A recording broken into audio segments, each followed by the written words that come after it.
Well, he was left out of the Republican forum last night, but Congressman Ron Paul traded that for an appearance on Jay Leno, and he joins us now live from L.A., where he did tape that appearance, and he's still out there this morning. Congressman Paul, thanks for being with us. Great to see you, and thanks for Thank you. Nice to be with you. Thank you.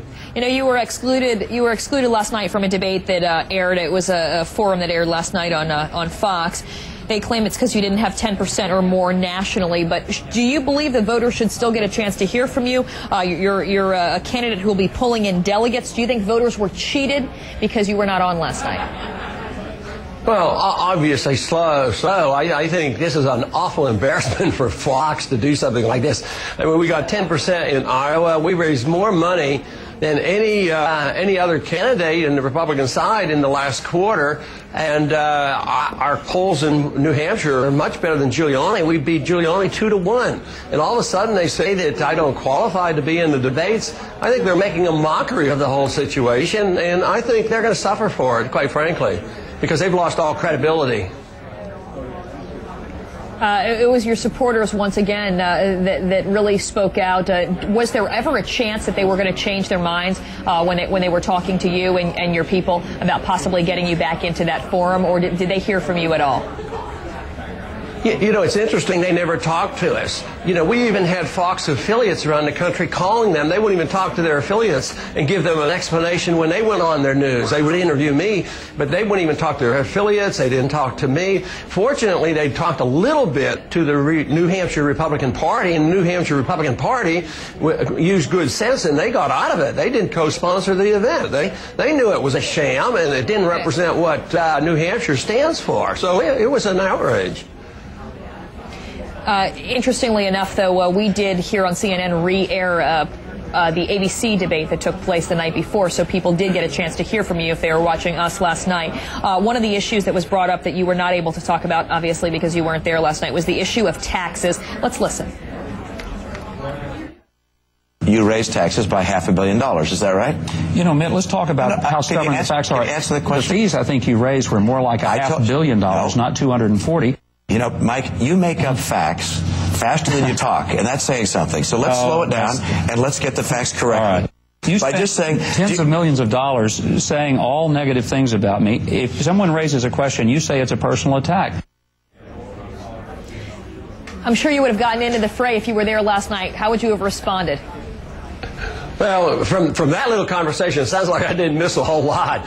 But, yes, if I had my chance, I would have been able to defend my position. I've never voted for a tax increase and never will, and everybody knows it, because I'd like to get rid of the income tax, and I don't even want to replace it with anything. I want the government to be shrunk in size. If we get rid of the income tax, we'd still have as much revenue as we had 10 years ago, and we lived up until 1913 without an income tax. So this nitpicking about who raised, who lowered, and what they did just seems to be missing the whole point. The whole point is, why is our government so big? Why are we policing the world? Why do we have a runaway welfare state? And why is our dollar crashing? It's because of our economic system here that we have been spending too much, and not only do we tax too much and borrow too much, then we turn around to the Federal Reserve and to expect the Federal Reserve to bail us out by printing more money. And then we wonder why our dollar is weak and why inflation is coming back.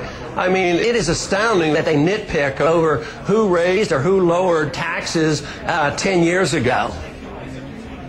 You know, you believe in the gold standard. A lot of people say it's unrealistic. You talk about getting rid of an income tax. Some financial analysts say that's too simplistic, that it wouldn't work. But one of the key things as president would be building consensus, getting people to come over to your side. And when you're sort of out there with alone in the wilderness with some of these proposals, how would you bring people together and get them to compromise?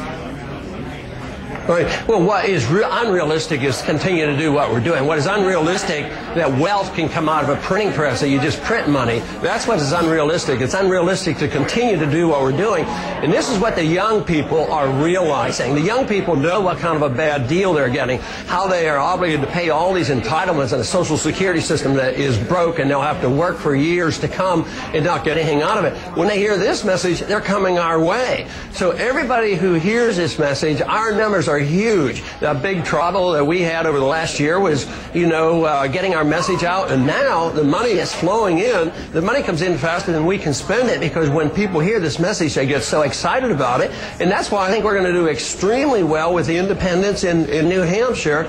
And I just think that the foreign policy is a big issue, and the main other individuals who wants to get after the independent vote is John McCain, and he wants to stay in Iraq for 100 years. Where are you going to get the money to do this? I mean, this is preposterous to think that we should go and invade a country and occupy a country and claim we should stay for 100 years until they obey our orders and do as we tell them. This is just something that is unacceptable to the American people, unacceptable to young people, and really unacceptable to the independents of New Hampshire. All right, well, is this a message that will resonate with those independent voters today? We'll find out, certainly, as they all go to the polls starting at midnight tonight. Congressman Ron Paul, always great to talk to you. Thanks for being with us. Thank you very much.